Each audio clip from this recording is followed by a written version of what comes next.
Olá, seja bem-vindo a mais uma aula do Home Bio. O tema dessa aula são ciclos biogeoquímicos. O meu nome é Manuela e eu vou falar aqui nesse vídeo um pouco sobre os compostos inorgânicos que existem na atmosfera e como que eles chegam até os seres vivos que necessitam deles. Então, primeiro a gente vai entender melhor o que são esses ciclos, né?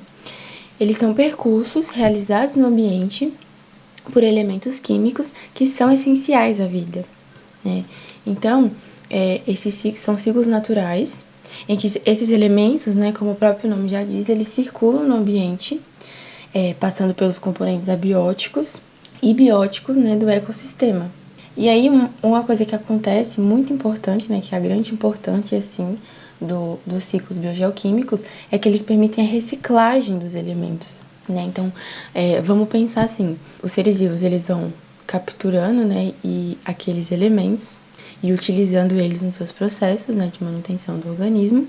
E se não houvesse uma volta, né, uma reposição desses elementos no local no que eles estão ali no ambiente, em algum momento ia ocorrer uma falta, eles iam acabar, né, ia ter uma escassez desses elementos, e isso ia prejudicar os seres vivos que precisassem deles, e consequentemente, né, ia ocorrer todo um desequilíbrio ali naquele ecossistema. Então, essa é a grande importância, assim, né? Os ciclos permitem que esses elementos eles sejam usados pelos seres vivos e que eles retornem e estejam sempre disponíveis ali no ambiente. E então, os elementos, eles interagem, né, nesses ciclos com o meio e também com os seres vivos. Tem toda essa interação. E aí, os fatores que são necessários, a gente consegue ver a partir, né, disso que eu falei até aqui. É preciso de um reservatório do elemento, então em algum local ali, como por exemplo na atmosfera, né, que eu falei lá no início, tem uma grande quantidade do elemento, né, em questão para cada ciclo. Tem a participação dos seres vivos também nesse processo, né, já que esses elementos vão ser essenciais na sua vida. E também tem a movimentação do elemento, também como o próprio nome sugere, né. Eu falei, tem a ciclagem desses elementos, então o tempo todo tem uma movimentação dele ali no ambiente. E a gente vai conhecer agora os principais ciclos biogeoquímicos, né, que são importantes ali, elementos que são muito importantes para a vida. O primeiro é o ciclo da água. Provavelmente vocês já ouviram falar, né? Tem uma aula aqui que explica, né, o porquê que a água, o que tem na água que faz com que ela seja tão importante para a vida. Mas aqui a gente vai ver como que essa água circula no ambiente. Então, esse ciclo, ele é também conhecido como ciclo hidrológico, e ele garante justamente a disponibilidade da água para os seres vivos. Então, a água, né, como a gente sabe, ela é encontrada em reservatórios como os oceanos, lagos, rios, tem também água subterrânea, as geleiras, além da água que forma o nosso organismo, né, que está presente no corpo dos seres vivos. E aí, esse ciclo da água, ele apresenta alguns processos chaves que são importantes, né, para que aconteça essa movimentação da água, como a gente está conseguindo ver nessa imagem aí. Então, vou explicar parte por parte. Tem um ambiente aquático ali, né, um rio, e aí o que vai acontecer? A evaporação da água, né, então essa água ali presente, ela evapora, ou seja, passando do estado líquido para o gasoso, e ela vai parar nas camadas mais altas da atmosfera. Com isso vai acontecer a condensação da água. E aí, a partir, né, dessa condensação, os ventos ali, né, de acordo com a geografia ali de cada ambiente, vai levar essas nuvens de volta para o ambiente terrestre. E aí pode acontecer, né, vai acontecer a precipitação dessa água, né, que é a formação das chuvas. E aí, a partir da chuva, né, da precipitação, a água ela vai voltar ali para os seres vivos, né, vai voltar para o ambiente. E aí, alguns caminhos que essa água percorre. Ela pode escoar, né, ela escorre ali para o ambiente aquático de volta para o lago, para os rios, né, para os mares, mas uma parte fica nos seres vivos. Ela é infiltrada, né, uma parte é infiltrada no solo, e as plantas elas absorvem, né, então ela chega na planta pela essa absorção, né, das raízes, dessa água que está no solo. E aí ela vai ser retornada para o ar em forma de vapor pela respiração dessas plantas, né? A gente está vendo uma árvore ali e indicando a setinha, indicando a transpiração. E aí, esse processo de evapotranspiração é onde ocorre a utilização da água pelos seres vivos, né? E ela volta para o ambiente.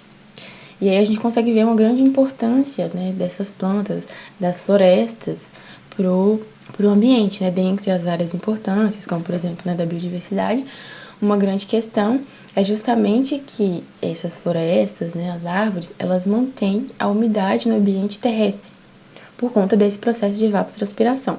Então a gente consegue ver esses caminhos que acontecem, né? E além disso, também um outro caminho, essa água que está infiltrada no solo também pode voltar, né, para o ambiente, e a partir dali voltar para o ambiente aquático.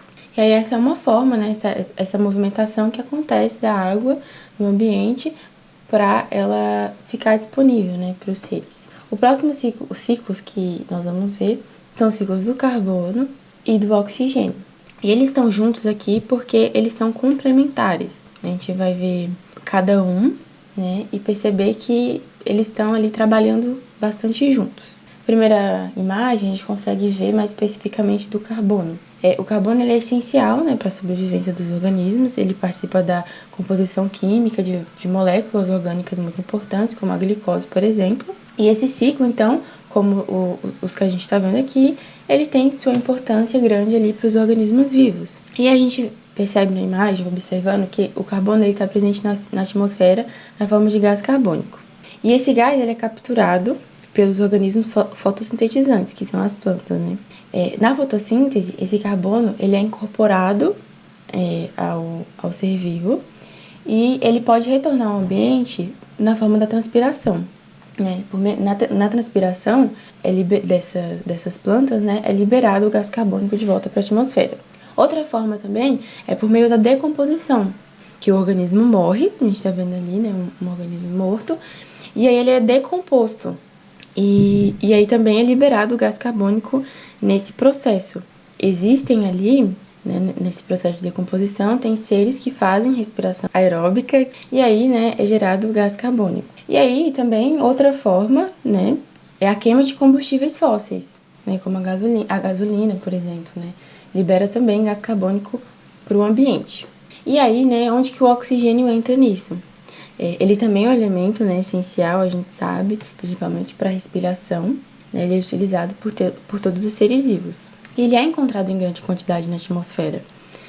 E aí, como que ele interage ali? Ele está presente na atmosfera, né, sendo utilizado também pelas plantas e pelos animais no processo de respiração.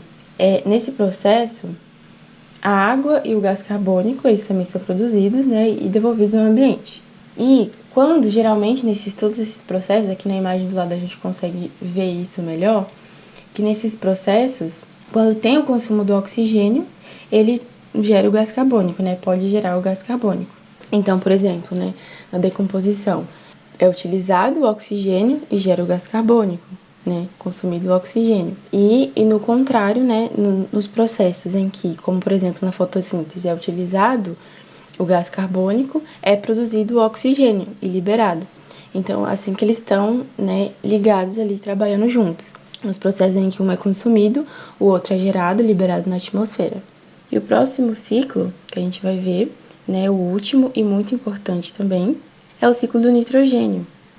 O nitrogênio, ele é um composto essencial também para os seres vivos, né? Ele está presente nos aminoácidos, que é o que forma as proteínas. Ele está presente também na base nitrogenada dos ácidos nucleicos, né, que formam o DNA. E está presente também em algumas vitaminas, que são também muito importantes, né, para o nosso organismo. E aí acontece, né, que esse gás, ele está em maior quantidade, é o gás em maior quantidade na atmosfera, mas a gente precisa de um processo para conseguir obter esse nitrogênio, né, não é de uma forma tão simples quanto a respiração, por exemplo, né, que a gente só respira e pega o oxigênio. Tem um processo que ocorre que é chamado de fixação do nitrogênio. A gente consegue ver ali também na imagem, né? E aí, para essas plantas, né, primeiro, as plantas conseguem esse nitrogênio. E elas precisam do auxílio de bactérias. Essas bactérias, elas são chamadas de bacteriorrizas e elas estão associadas às raízes das plantas. E a fixação, né, do nitrogênio, ela é feita pelas bactérias que transformam o N2, que está ali disponível, em amônia, que é a NH3, ou amônio, né, que é o NH4, que nessa transformação acontece pelas bactérias do gênero Rhizobium. Aqui do lado tem todos os processos, né, e as bactérias que estão, a gente vai ver, né, que elas são muito necessárias, que estão ali fazendo parte do processo. A decomposição, ela também pode gerar amônia, né, porque a amônia está ali presente no grupo amina, né, dos aminoácidos, então ela também pode ser gerada através da decomposição. E aí, só que o que acontece? A planta, ela não absorve a amônia, porque a amônia é tóxica. E aí, por isso, né, tem que acontecer um outro processo em que a amônia é transformada em nitrato, que é o NO3. E esse processo é chamado de nitrificação, que ocorre também por bactérias, né? Só que para acontecer esse processo, primeiro ocorre a transformação em nitrito. E esse processo é chamado de nitrosação, né? Que acontece pelas bactérias nitrosomonas. Então, elas vão fazer que aconteça esse processo de nitrosação. E depois, ele é transformado em nitrato, né? E esse processo é chamado de nitratação, pelas bactérias Nitrobacter. E aí, quando acontece todos esses processos, a bactéria, ela absorve o nitrato, né? As bactérias, as bacteriorrizas, que estão ali associadas à planta, as raízes das plantas, elas absorvem o nitrato. E aí os animais, eles obtêm o nitrogênio se alimentando dessas plantas. Então, através ali da cadeia alimentar, os animais, os outros seres vivos, conseguem também absorver. Mas o primeiro processo é justamente essa associação das bactérias com as plantas. E aí, acontecem esses processos um por um, né? De nitrosação e nitratação. E aí, também tem que acontecer o processo de desnitrificação, né? Por quê? O excesso do nitrato no solo, ele também não é bom. Esse processo precisa acontecer, né? E ele está disponível para que ele seja absorvido, mas o excesso dele prejudica os lençóis freáticos, né? Acontece esse processo de desnitrificação em que o nitrato ele se transforma em gás nitrogênio e volta para a atmosfera, né? E isso acontece também por bactérias que são chamadas de pseudomonas. Então, é importante lembrar dessa questão também. E aí, é por meio desse processo, né, que acontece, por todos esses processos que acontecem o ciclo do nitrogênio, que, né, como a gente viu, é um ciclo também muito importante. Além desses ciclos, né, do ciclo da água, do carbono, do oxigênio e do nitrogênio, existem outros ciclos. Tem o ciclo do fósforo, o ciclo do enxofre, que vale a pena também, né, ser estudados, eles são importantes, mas aqui eu quis trazer os mais essenciais, assim, que são mais falados e que é importante a gente entender como que eles funcionam, né, como que a gente consegue, a gente, todos os seres vivos, conseguem obter, né, esses elementos que são essenciais. Eu espero que vocês tenham conseguido entender, né, esses ciclos, ter uma ideia, né, desse processo de ciclagem, né, de reciclagem dos elementos que são importantes para a manutenção dos ecossistemas, para a manutenção da vida. Obrigada por assistir até aqui e qualquer dúvida é só colocar aqui nos comentários.